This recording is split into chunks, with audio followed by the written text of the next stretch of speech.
श्री गुरुदेव रघुनाथ महाराज की जय। श्री निसर्गदत्त महाराज की जय। अवधूत चिंतन श्री गुरुदेव दत्त। पुन्हा एकदा आत्मविद्या ह्या आपल्या आध्यात्मिक चर्चेत तुम्हा सर्वांचं मनपूर्वक स्वागत व अभिनंदन आहे। आता मागच्या ज्या काही व्हिडिओजमध्ये आपण जे काही आत्मज्ञान ग्रहण केलेलं आहे त्या आत्मज्ञानामध्ये आपली जी मूळ चर्चा आहे ती आत्मा व परमात्मा, म्हणजेच आत्मा आपल्या अंतर्यामी कुठच्या रूपात असतो, तसंच आपलं परमात्मा रूप म्हणून जे आहे ते परमात्मा रूप कसल्या रूपात असतं हे जाणून घेऊन त्याचं आत्मचिंतन करून शुद्ध अभ्यास करून त्याचप्रमाणे ते पूर्णतः मनोगत करून ती आपली जी रूपे आहेत ती जशी आहेत तशी ओळखणे आणि त्या ओळखीला प्राप्त होणे ह्याच ह्या आपल्या आध्यात्मिक चर्चेचा मुख्य हेतू। ब्रह्मविद्या अथवा आत्मविद्या ही केवळ आपल्या अंतर्यामी असलेली आपल्याच खऱ्या रूपाची केवळ ज्ञानचर्चा, केवळ ज्ञान गोष्टी, आणि ज्या ज्ञानचर्चेत आपल्याला आपलं स्वतःचं खरं रूप उजागर होऊन त्या रूपात आपली खरी भक्ती, खरी निष्ठा आणि खरी गरज त्या ओळखीच्या निमित्ताने व्हावी ह्याच ह्या सगळ्या चर्चेचा मुख्य हेतू आहे। आता मागच्या जे काय आपण व्हिडिओज केले त्यामध्ये आपण आत्मा त्याचप्रमाणे परमात्मा यांचं अति जवळीकपणाने अभ्यास केलेला आहे। म्हणजे पहिल्या माझ्या काहीशा व्हिडिओजमध्ये आपण आत्मा म्हणजे नेमकं काय ह्याचं चिंतन करून त्या आत्म्याची ओळख घेतलेली आहे, आणि दुसऱ्या आपल्या काही 2-4 व्हिडिओजमध्ये तिथे आपण परमात्म्याचं ज्ञान घेऊन परमात्म्याची जी आपली ओळख आहे ती परमात्म्याची ओळख आपण घेतलेली आहे। बरोबर आहे ना? आता ही जी आपली रूपे आहेत ती ओळखणे म्हणजे फार दुर्मिळ अशी ती गोष्ट आहे। आध्यात्मिक आपली जी प्रगती आहे किंवा आध्यात्मिक जो काय आपला प्रवास आहे त्या आध्यात्मिकाच्या प्रवासामध्ये जो काय स्वाध्याय सांगितलेला आहे, जो काय आपल्याला परमार्थ सांगितलेला आहे त्या परमार्थामध्ये, त्या आपल्या नित्य स्वाध्यायामध्ये म्हणजे आध्यात्मिक साधनेमध्ये आपल्याला भक्ती, कीर्तन, नामस्मरण, जप इत्यादी गोष्टी ह्या सांगितलेल्या आहेत। परंतु ज्या नवविधा भक्ती आहेत त्या नवविधा भक्तीमध्ये 9वी जी भक्ती जी सांगितलेली आहे ती म्हणजे आत्मनिवेदन। आता आत्मनिवेदन ही जी भक्ती आहे ही शेवटची भक्ती आहे, फार महत्त्वाची, विशिष्ट आणि केवळ सायुज्य मुक्ती जी आपल्याला प्राप्त होते ती केवळ ह्या आत्मनिवेदन ह्या भक्तीमुळे सांगितलेली आहे। आत्मनिवेदन भक्ती म्हणजेच आपलं अंतर्यामी शुद्ध आत्म्याचं ज्ञान म्हणजेच आत्मज्ञान। बरोबर आहे। म्हणजे हे आपलं आत्मज्ञान जे आहे त्या आत्मज्ञान विद्येला ज्या नवविधा भक्तीमध्ये आत्मनिवेदन असं म्हटलं गेलेलं आहे। ज्यावेळी मानवी मनामध्ये ज्या क्षणी आपल्याला आपल्याकरिता आपण खरे कोण आहोत म्हणजे अद्वैत ज्ञान जाणून घेण्याची जिज्ञासा उत्पन्न होते त्यावेळी समजावी ती ईश्वर कृपा, असे प्रभू दत्तात्रेय अवधूत गीतेत स्पष्टपणे सांगतात। म्हणजे खरी जी आपली उन्नती आहे अध्यात्मामध्ये ती आपल्या स्वतःला जाणणे, स्वतःला ओळखणे। खऱ्या अर्थाने परमार्थाचा अर्थ काय आहे की आपल्या अंतर्यामी आपल्या स्वतःचा अर्थ लावणे आणि त्या स्वतःला ओळखणे ह्यालाच खरं परमार्थ म्हणतात। बरोबर आहे.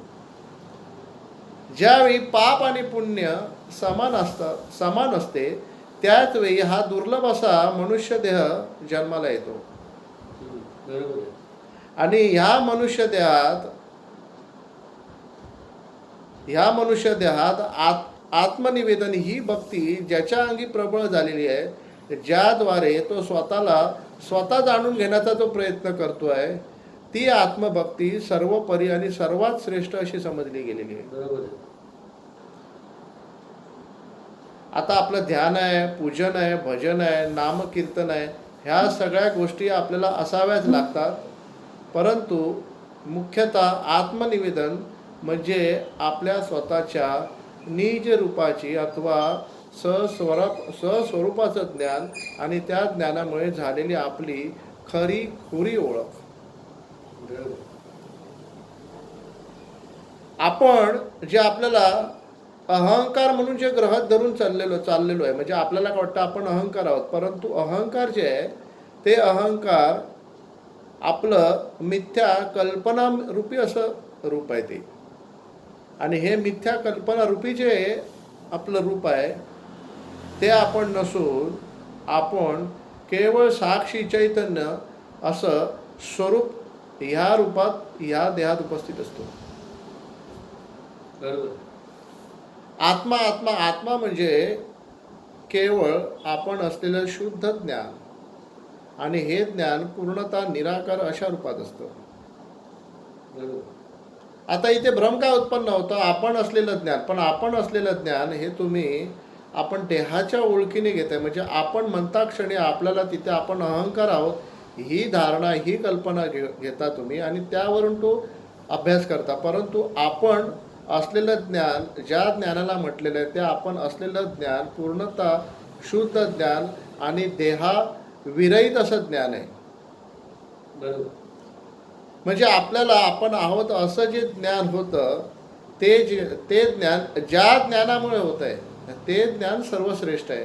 आणि ते ज्ञान म्हणजे आपलं आत्मस्वरूप. बरोबर आहे. या जगात सर्वात मोठं, सर्वात महत्त्वाचं, सर्वश्रेष्ठ असं जे ज्ञान आहे, ज्या ज्ञानामुळे आपल्याला आपण आहे असं कळतं आहे, ते ज्ञान सर्वात श्रेष्ठ आहे. आणि ते ज्ञान म्हणजे आपण असलेलं केवळ शुद्ध ज्ञान. आणि आपण असलेलं शुद्ध ज्ञान म्हणजे काही नसून आपल्या अंतर्यामीचा हा आपला शुद्ध अज्ञान रूपात, निराकार रूपात अशा उपस्थित असलेल्या, केवळ सहजपणे अस्तित्वात असलेला, आहे पण ह्या रूपात असलेला, माहिती पण ह्या रूपात असलेला आणि शुद्ध कळते पण अशा स्वरूपाचा असतो. बरोबर आहे. आपलं हे जे आत्मरूप आहे, म्हणजे ज्याला आपण स्वरूप म्हणतो, ते स्वरूप पूर्णतः या देहामध्ये प्रगट रूपात असतं. आणि हे जे आपलं प्रगट रूप आहे ते असण्याच्या रूपात, म्हणजे शुद्ध कळते पण, म्हणजे आपण आहोत हे आपल्याला कळतं आहे. मग हे जे कळतेपण आहे, हे जे कळतेपण आहे, हे कळतेपण जे आहे ते पूर्णतः शुद्ध आहे. आणि हे कळतेपण पूर्ण प्रगट रूपात आपल्या अंतर्यामी आहे. परंतु हे कळतेपण पुढे देहाची ओळख घेऊन ते देहाचं कळतेपण म्हणजे अहंकाररूपी कळतेपण घेऊन ह्या जगात व्यवहार करतं. परंतु आपल्याला आपण आहे असं जे कळतं आहे ते कळतेपण केवळ शुद्ध ज्ञान चैतन्य आत्मरूप, आत्मस्वरूप शुद्ध चैतन्य रूपात असतं, शुद्ध ज्ञान रूपात असतं. आपल्या अंतर्यामी आपण आहोत असं जे स्फुरण पावलेलं आहे, जे मीचं स्फुरण आहे अथवा जे आपण जाणतो ते जाणपण शुद्ध जाणीव रूपात असतं. परंतु होतं काय की देहाची जी ओळख आहे ती यथार्थ समजून त्या अहंकाराच्या मागे काही नाही असा केवळ भ्रम झालेला आहे. परंतु अहंकाराच्या मागे अथवा हा जो अहंकार आहे तो आपल्या अंतर्यामी आपल्याला समजतो. मग इथे विवेक काय घडला पाहिजे की हा जो अहंकार आहे म्हणजे आपलाच अहंकार आपल्याला समजतो. मग आपला अहंकार ज्या आपल्याला समजतो ते आपण अहंकार कधीही नसणार. मग ते आपण काय असणार, तर ते केवळ आपण सहस्वरूप अशा रूपात असणार. आणि ते सहस्वरूप असं तसं कसंही नसणार, कारण ते केवळ शुद्ध जाणण्याचं स्थान आहे, म्हणजे जाणीवेचं स्थान आहे. म्हणजे तिथे केवळ शुद्ध साक्ष घडली जाते आणि त्या साक्षी स्वरूपामध्ये साक्षी व्यतिरिक्त काहीही कुठलाही भाव नसतो. म्हणून आपलं जे साक्षी जे रूप आहे ते पूर्णतः भावरहित, कार्यरहित असं रूप असतं. बरोबर. म्हणजे आपल्या अंतर्यामी अहंकाराचं ज्ञान ज्या आपल्याला होतं ते आपलं रूप पूर्णतः शुद्ध आणि ह्या देहामध्ये प्रगट रूपात असतं. परंतु ते जे प्रगट रूप असलेलं जे आपलं रूप आहे ते पूर्णतः निराकार असतं, पूर्णतः निराधार असतं आणि तिथे कसलाही संशय अथवा कसलीही सुख दुःखे काहीही नसतं. ते पूर्णतः पवित्र असतं.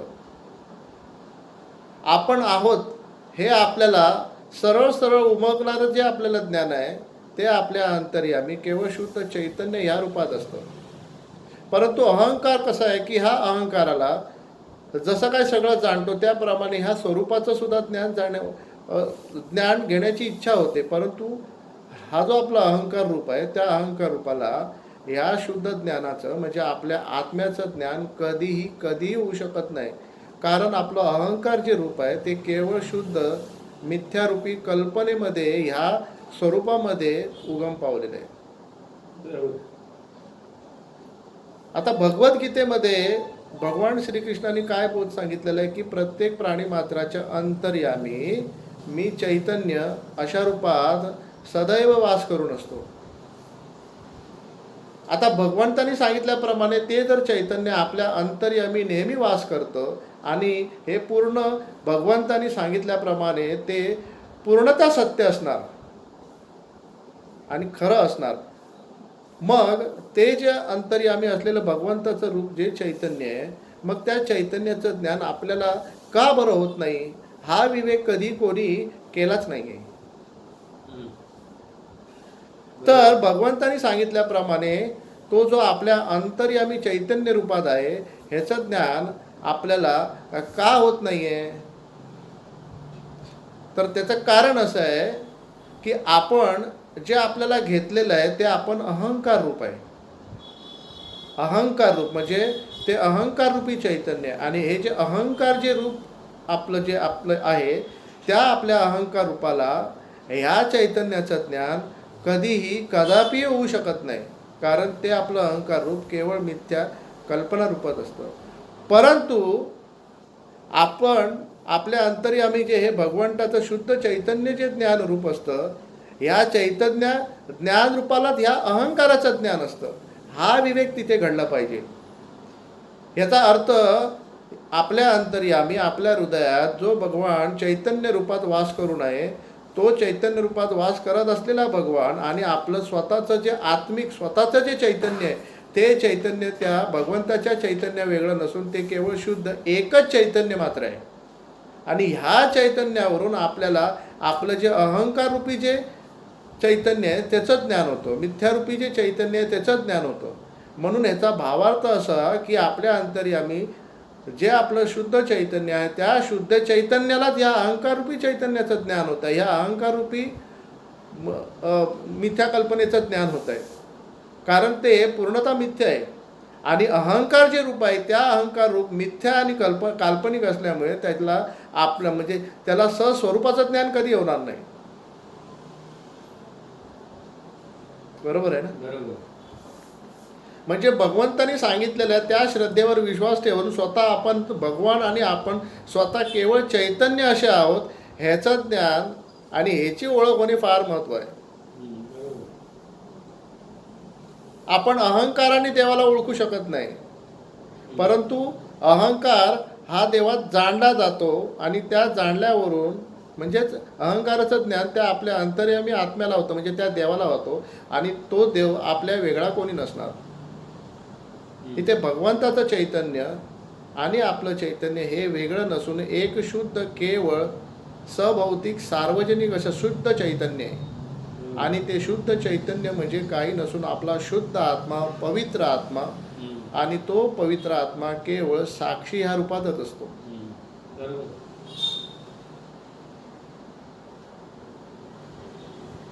ह्या जगामध्ये फार महत्त्वाचं जे साधन सांगितलेलं आहे ते साधन किंवा जी चौकशी सांगितली आहे ती स्वतःची चौकशी. ह्या जगामध्ये आपण सर्वांची चौकशी करतो, परंतु स्वस्वरूपाची चौकशी कधी करत नाही. कारण आपल्याला जे आपण अहंकार म्हणून जे रूप घेतलेलं आहे त्या अहंकार रूपावर आपण विश्वास, श्रद्धा ठेवून आपल्या मागे कसलंही स्वरूप किंवा परमात्मा रूप काही नसणार याची भ्रांत कल्पना करून आपण केवळ या अहंकार रूपावरूनच व्यवहार केलेले आहेत. परंतु आपल्या ह्या अहंकाराच्या मागे अथवा अहंकाराचं साक्षीत्व ज्या आपल्याला होत आहे त्या आपलं साक्षी रूप सदैव उपस्थित असतं. आणि ते शुद्ध चैतन्य ह्या जगाला, या अहंकाराला नेहमी साक्ष करत असते.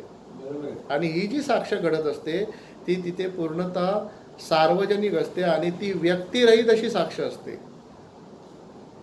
आपल्या अंतर्यामीची जे साक्षी चैतन्य आहे ते व्यक्तिरहित साक्ष असं चैतन्य आणि ते व्यक्तिरहित साक्ष करते. बरोबर आहे ना. म्हणजे इथे मूळतः आत्मज्ञानामध्ये आपल्याला जो विवेकाचा जो वापर सांगितला आहे तो फार उपयुक्त आहे. जोपर्यंत विवेक होत नाही तोपर्यंत तिथे आत्मा व अनात्मा ह्याचा भेद होत नाही. म्हणजे हा जो विवेक आहे हाच ह्या आत्मज्ञानाला खरा पूरक आहे. आता आपला अहंकार जो आहे त्या अहंकाराचा जो साथीदार मांडला आहे, म्हणजे अहंकाराचं जे आभूषण मांडलेलं आहे ते बुद्धी आहे. म्हणजे केवळ बुद्धीवरून अहंकार आपल्या सहकर्तृत्वावर ह्या जगात पुढे नावलौकिक कमवतो. परंतु ह्या बुद्धीचा उपयोग करून तुम्ही स्वतःच्या स्वरूपाकडे जाऊ शकत नाही, पोचू शकत नाही अथवा ओळखू शकत नाही. म्हणजे जसं अहंकाराचं आभूषण बुद्धी असते तसंच सहस्वरूप आत्म्याचं जे आभूषण आहे ते विवेक म्हटलं गेलं आहे. कारण हे विवेक परिपूर्ण असतं आणि ते आपल्या स्वतःच्या शुद्ध आत्म्याला, शुद्ध स्वरूपाला स्वतःची ओळख करून घेण्यायोग्य पूर्णतः पवित्र आणि सिद्ध असतं. म्हणजे विवेक जो आहे तो फार महत्त्वाचा सांगितला आहे. म्हणून भगवद्गीतेत काय सांगतात की ज्यावेळी विवेकाचा तुम्ही वापर करता त्याच वेळी तुम्ही माझ्या त्या रूपाला क्षणात ओळखू शकता. परंतु जर तुम्ही वापर केला तर बुद्धीने तुम्ही मला ह्या किंवा कुठच्याही पुढच्या जन्मात, म्हणजे मुळातच आत्मा जो आहे तो जाणण्याचा विषय नसून शुद्ध केवळ ओळखण्याचा विषय आहे. आपल्या अंतर्यामीचा आत्मा म्हणजे आपलं सहस्वरूप ओळखणे फार सोपे असते. बरोबर. ओळख जी सांगितलेली आहे त्या आपल्या स्वरूपाची अथवा निज रूपाची. आत्मा आणि अनात्मा ह्यामध्ये पूर्णतः भेद जो जाणला जातो, जो केला जातो तो केवळ विवेकाने केला जातो. जे अनात्मा असतं ते आत्म्याला किंवा आत्म्याच्या अंतर्यामी किंवा आत्म्याला त्याचं जाणपण होतं. म्हणजे अनात्म्याचं जे ज्ञान आहे ते आपल्या शुद्ध आत्म्याला होतं. कारण आपला आत्मा जो आहे तो पूर्णतः सजीव आहे आणि अनात्मा जे म्हटलेलं आहे ते पूर्णतः निर्जीव असतं. म्हणजे ही जी निर्जीव सृष्टी आहे त्या निर्जीव सृष्टीचं जे ज्ञान ज्या आपल्या चैतन्याला होतं ते चैतन्य पूर्णतः सजीव ह्या रूपात असतं. परंतु ही सजीवता ज्ञान रूपात आणि चैतन्य रूपात असते, परंतु ती आकार रूपात कधीही नसते. म्हणजेच आपल्याला आकाराचं जे ज्ञान होत आहे ते आकाराचं ज्ञान आपल्या अंतर्यामी निराकार रूपी आपल्या आत्मस्वरूपाला होत असतं. कारण जाणीव चैतन्य हे जर सजीव असतील तर ते निराकारच असायला हवे. कुठलाही आकार काही जाणू शकत नाही, कारण आकार जो आहे तो निर्जीव असतो, तो निर्जीव समजला जातो. कुठच्याही निराकाराला कसलंही ज्ञान नसणार. ज्ञान जे असणार ते केवळ निराकारालाच असणार, कुठच्याही आकाराला कसलं ज्ञान नसणार. म्हणजे हे जे निराकार तत्व आहे ते पूर्ण ज्ञान रूपातच असलं पाहिजे आणि ते पूर्ण सजीव ह्याच स्वरूपात असलं पाहिजे.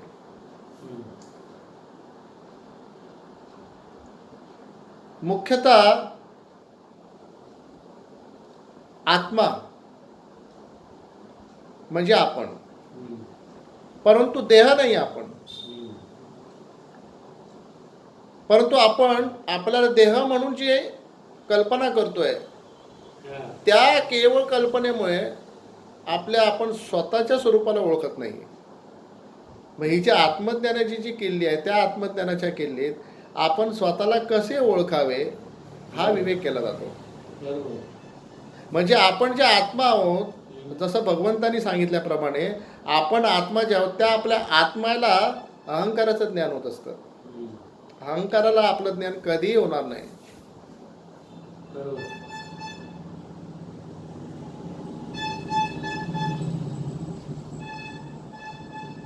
केवळ शुद्ध विवेक, केवळ शुद्ध आत्मज्ञान, आत्मभक्ती. हम्म. आत्मभक्तीमुळे आपण स्वतःकडे पोचतो. हम्म. सगुण साकार हम्म. ईश्वराचं हम्म. भक्ती सांगितली आणि त्या भक्तीला देवभक्ती म्हणतात. हम्म. आणि निराकार निर्गुण अशा ईश्वराची शुद्ध चौकशी हम्म. अशी सांगितलेली. आणि ह्या चौकशीलाच आपण कोण आहोत असं म्हटलं गेलं. म्हणजे आपल्याकरिता आपण कोण आहोत ही जी चौकशी आहे, ही चौकशी त्या निराकार ईश्वराची आहे. आणि ह्या चौकशीलाच आत्मभक्ती म्हणतात. आता इथे देवभक्ती आणि आत्मभक्ती ह्याच्यात फरक काही नाही, परंतु ह्या दोघांची जोड असेल तरच आपलं हे अध्यात्म पूर्णता संपुष्टात येतं. म्हणजे तिथे पूर्णतः आपल्या अंतर्यामी देवाचं देवरूप आणि देवाची जी भक्ती आहे ती पूर्णता तिथे उमगते, पूर्णता तिथे कळते, हम्म. पूर्णता तिथे आपली ही जी काय आध्यात्मिक जी काय वाटचाल आहे ती तिथे पूर्ण होते. बरोबर. आत्मचौकशी तशीच भक्ती ही सुद्धा फार महत्त्वाची असते. कारण आत्मचौकशीकडे वळण्यासाठी पहिला जो मार्ग सांगितलेला आहे तो देवभक्तीचा. म्हणजे सुरुवातीला आपल्याला आपण प्रत्यक्ष आत्मा असतो ह्याचं ज्ञान कधी नसतं. हम्म. मग त्यासाठी आपल्याला आपण आत्मा वेगळे कोणतरी आहोत असं अहंकार रूप घेऊन आत्मासुद्धा काहीतरी खरं आहे, देव आहे याची मान्यता कबूल करूनच आपण ती देवभक्तीकडे वळलेलो असतो. आणि त्या देवभक्तीमुळे आपल्या अंतर्यामीचा जो आपला शुद्ध आत्मा आहे तो हळूहळू शुद्ध होतो. आपलं मन पूर्णतः शुद्ध होतं, त्या आपल्या चौकशीकडे वळतं. बरोबर आहे. आणि जसं जसं हे आपलं जे मन शुद्ध होतं, पवित्र होतं, तशी तशी आपली ती साधना, तशी तशी ती भक्ती ही वाढीस लागते. आणि मग आपली आत्मचौकशी म्हणजे जी नवविधा भक्तीमध्ये जी सांगितलेली आहे ती भक्ती आपल्याला प्राप्त होते. आणि ती म्हणजे आत्मनिवेदन. म्हणजेच मी कोण, मी माझ्यासाठी कोण आहे, हम्म. स्वतःसाठी आपण काय आहोत, स्वतःचा अर्थ काय आहे, आपल्यासाठी स्वतःचा अर्थ काय आहे हे ओळखणे, हे जाणणे, ह्यालाच आपण अध्यात्म म्हणतो. अध्यात्म म्हणजे आधी असलेलं जे आपलं रूप आहे ते जाणणे. इथे प्रत्येक जण केवळ बुद्धीमध्ये आणि व्यवहारामध्ये अटकलं आहे, परंतु बुद्धीच्या आधी आपण आहोत हे कोणी जाणलंच नाही. बरोबर. बुद्धी आपल्याला जाणवते ना. मग बुद्धी आपल्याला जर जाणवते मग बुद्धी अगोदर आपण असायलाच हवे ना. परंतु बुद्धी अगोदर जे आपण आहोत ते कसे म्हणून आहोत, बुद्धीसारखे आहोत का? आणि ती बुद्धी आहे का? ती बुद्धी नाही, केवळ ती बुद्धीची साक्षी आहे. म्हणजे अहंकाराआधी, बुद्धीआधी, मनाआधी, कोणत्याही कल्पनेआधी, कोणत्याही विचाराआधी, देहाआधी जे काय असतं ते आपलं केवळ कल्पनारहित असं सहस्वरूप असतं. हम्म. सहस्वरूप जे असतं म्हणजेच आपलं आत्मरूप जे असतं ते पूर्णतः कल्पनारहित असतं. आपल्याला आपण आहोत हे स्पष्टपणे आपण जाणतो, आपल्याला आपण आहोत हे स्पष्टपणे जाणतो. आणि आपण आहोत हे पूर्णतः त्या सत्य असतं. म्हणजे आपण आहोत याची आपण कल्पना करत नाही. आपण आहोत याची आपण कल्पना करतोय का नाही, आपण आहोत हे पूर्ण स्पष्टपणे आपण जाणतो. हम्म. बरोबर. आणि ते पूर्ण सत्य आहे. मग ते जर पूर्ण सत्य असेल याचा अर्थ आपण जे आहोत याची आपण कल्पना करत नाही. हम्म. बरोबर. आपण कल्पना न करता आपण आहोत ते. म्हणजे आपण याचा अर्थ आहे की त्या सत्यामुळे आपण प्रत्यक्ष कल्पनारहित अशा अवस्थेत असतो. हम्म.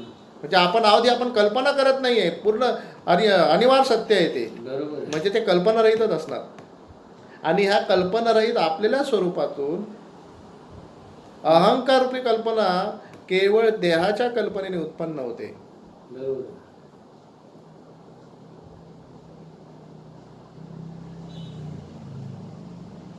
स्वतःकडे वळणे आणि स्वतःच्या त्या रूपाला ओळखणे याच्यापेक्षा या जगात श्रेष्ठ साधन काहीही नाही. म्हणून ही जी काही उपनिषदे लिहिलेली आहेत, जो वेदांताचा अभ्यास आहे, तो केवळ आपल्या स्वतःच्या आत्मचौकशीकडे आणि आपल्या स्वतःच्या खऱ्या रूपाकडे वळवतो. म्हणूनच प्रत्येक साधू संतांनी सांगितलंय की जो देवाचा जो शोध असतो तो बाहेर नसून आपल्या अंतर्यामी आपल्या स्वतःच्या चैतन्यामध्ये, म्हणजे आपल्या हृदयात असतो. हृदय म्हणजे हे हृदय चैतन्याची उपमेसाठी सांगितलेलं आहे. हृदयाला हे चैतन्याची उपमा दिलेली आहे. बरोबर आहे. म्हणजे ते हृदय म्हणजे चैतन्य नाही, परंतु त्या हृदयाला केवळ ती चैतन्याची उपमा दिलेली आहे. हम्म. जसं आपलं मन जे असतं ते डोक्यात असतं हम्म. असं म्हणतो आपण ना, हो. आणि देव जो असतो तो हृदयात असतो असं म्हटलं गेलं आहे. म्हणजे का म्हटलं गेलं आहे, तर हृदयात तो केवळ चैतन्य ह्या रूपात असतो. हम्म. परंतु ते चैतन्य रूपात असलेलं देव नसून प्रत्यक्ष तुमचं स्वतःचं खरं अस्तित्वात असलेलं स्वरूप असतं. हम्म.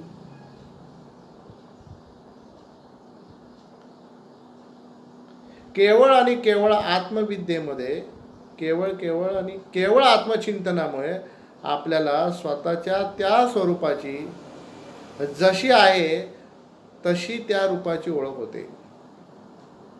बरोबर आहे. आपल्याला जो आत्मा अथवा जो परमात्मा जो ओळखायचा आहे तो आपल्याला हवा तसा नाही, तर तो जसा आहे तशाच्या तसा ओळखायचा आहे. बरोबर आहे. आपल्याला आपल्या साधू संतांनी, ज्या ऋषी मुनींनी जसं सांगितलंय तसं ते आपल्याला ओळखायचं आहे.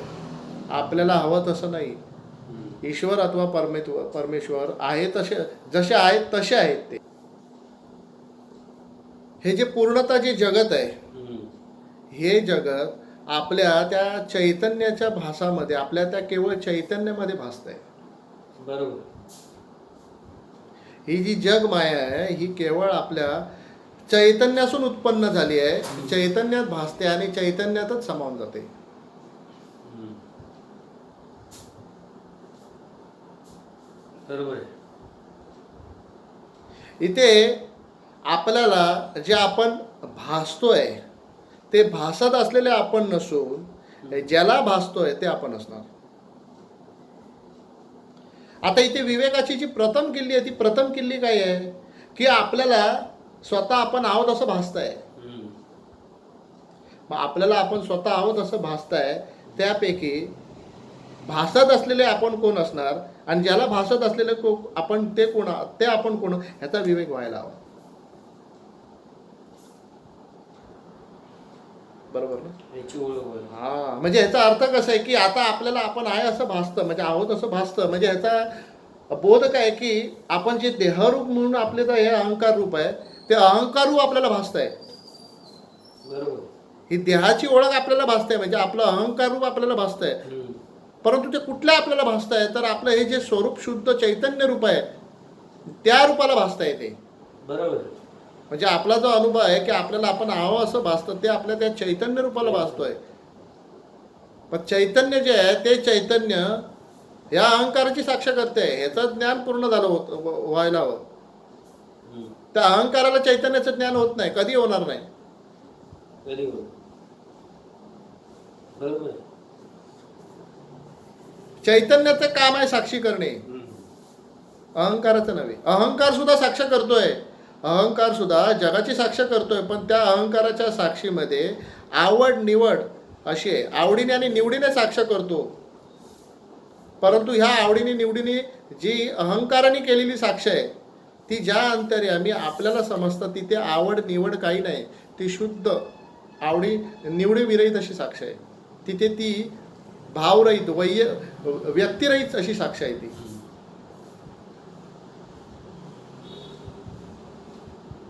बरोबर. आपल्या अंतरी आपण जे स्वरूप म्हणून आहोत ते केवळ साक्षी रूपात आहोत, जसं प्रत्यक्ष भगवंतानी सांगितलेल्या प्रमाणे. परंतु ते जे साक्षी चैतन्य आपण स्वतः आहोत ह्याचं ज्ञान आणि ह्याची ओळख फार महत्वाचं आहे. हीच आपल्याला गरज आहे. आपल्याला जी गरज असते ते आपल्या स्वतःच्या रूपाची. बरोबर. हम्म. आता सर्वात मूळचा पहिला जो आपला अनुभव असतो उठल्यावर किंवा आता या क्षणी, तो आपल्याला काय अनुभव असतो की आपल्याला आपण स्वतः भासतो. हम्म.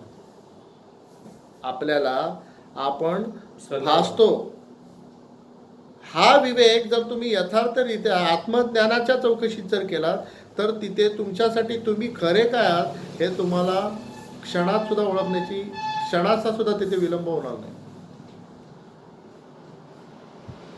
म्हणजे जिथे जो अभ्यास झाला पाहिजे, जे चिंतन झालं पाहिजे, हम्म. तर आपल्या ठिकाणी आपण आपल्याला भासतो. म्हणजे तिथे नेमकं गुपित काय आहे. हम्म. निसर्गदत्त महाराज म्हणतात हम्म. की आपल्याला आपण आहोत असं कळतंय. हा. आपल्याला आपण आहोत असं कळतंय, पण कळतंय ते आपण नसून ज्याला कळतंय ते आपण आहे, ते आपण आहोत. बरोबर.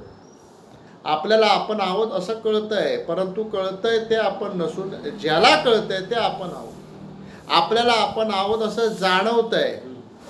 मग जाणवत असलेलं आपण नसून ज्याला जाणवतंय ते आपण आहोत. बरोबर. इथे जर तुम्ही निर्गुणावरून जर सुरुवात कराल हम्म. तर आपण जे आहोत ते खरे निर्गुण परमात्मा आहोत. आणि हे जे आपलं निर्गुण जे परमात्मा रूप आहे त्या ह्या निर्गुण परमात्मा रूपाला आपण आहो असं कळत आहे. म्हणजे जे कळते पण जे आहे ते कळते पण ज्या आपल्याला कळतंय ते आपलं अकळ असं रूप आहे, ते आपलं निर्गुण परमात्मा असं रूप आहे. अकळ जे असतं ते नेहमी परब्रह्म असतं. हम्म. परमात्मा अकळ असतो. बरोबर. म्हणजे आपल्याला आपण आहे असं ज्या आपल्याला कळतंय ते आपण कळते पण नसून अकळ असे परब्रह्म आहोत, अकळ असे परमात्मा आहोत. हम्म. बरोबर. परंतु ज्या क्षणी त्या अकळ असलेल्या परब्रह्म रूपामध्ये कळते पण उद्भवतं, हम्म. कळते पण उद्भवतं, त्यावेळी ते कळते पण हम्म. क्षणात देहाची ओळख घेऊन अहंकार रूपी कळतेपणाचा जन्म होतो.